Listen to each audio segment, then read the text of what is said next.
নমস্কার সবাইকে, কেমন আছেন আপনারা? আশা করি ভালো আছেন।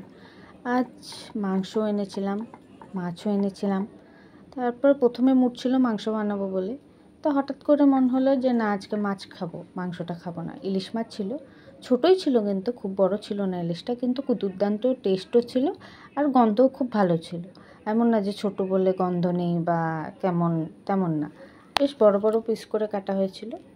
তারপর নর্মালি তো রোজই ভাপা না হলে বেগুন আলু দিয়ে খাওয়া হয়। আজকে আমি একটু পাতুরি টাইপ করেছিলাম। কুমড়োর পাতা ছিল, সেই কুমড়োর পাতা দিয়ে আমি ভাবলাম মাছটাকে একটু পাতুরি টাইপ করে দেখি। এই ফার্স্ট টাইম আমি ট্রাই করেছিলাম। সবসময় আনলে ইলিশ ঘরে বেগুন দিয়েই হয়, না হলে ওই ভাপা করে হয়। আজকে এভাবে ট্রাই করে দেখলাম ফার্স্ট টাইম।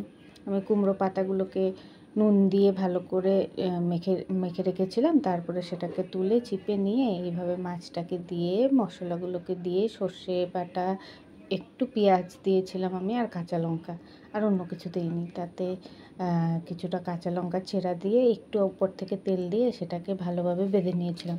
বেঁধে মানে সুতো টুতো ইউজ করিনি, এমনি পাতা দিয়ে র্যাপ করে নিয়েছিলাম।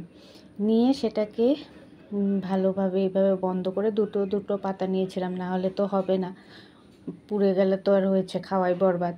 তার জন্য এইভাবে করে এটাকে এইভাবে বানিয়েছিলাম।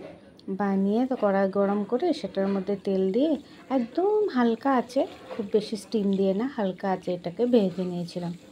ভেজে নিয়ে দিয়ে আজকে খুব দেরি হয়ে গেছে জানেন রান্না করতে করতে। এটা লুকস, লাস্ট লুকস। আর যেগুলো ছিল সব একবারে ভাজা টাজা করে অনেকটা লেট হয়ে গেছে খেতে খেতে। তারপর তাড়াতাড়ি 4টা বেজে গেছে, খেয়ে উঠতে উঠতে 5টা।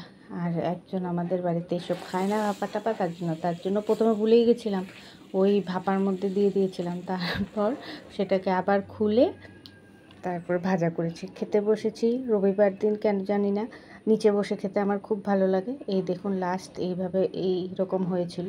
খেতেও খুব দুর্দান্ত টেস্ট হয়েছিল, সবাই ভালো বলেছে। আমি নিজে খেয়েও বলছি যে খুব ভালো হয়েছিল। কখনো যদি ইচ্ছে করে আপনারাও ট্রাই করে দেখতে পারেন। Bye bye.